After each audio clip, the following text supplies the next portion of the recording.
पुण्यातील जैन बोर्डिंग आणि गोखले बिल्डर यांच्यातील आर्थिक व्यवहार अखेर रद्द करण्यात आलाय।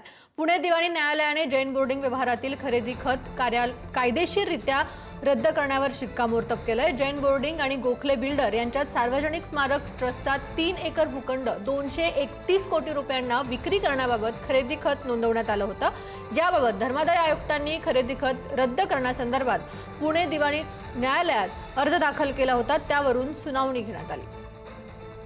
चांगली गोष्ट आहे, जैन बांधवांच्यासाठी आनंदाची बातमी आहे की खरं तर एका ट्रस्टची जागा विकायला काढली, ट्रस्टनी घेतली एका व्यावसायिकांनी, पण त्याच्यामध्ये त्यांनी प्रक्रिया केली।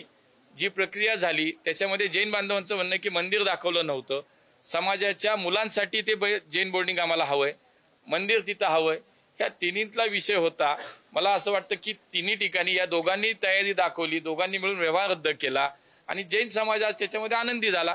सगळ्यात चांगलं झालं याच्यामध्ये, मला असं वाटतं की याच्यात चांगली गोष्ट आहे आज झाली ती।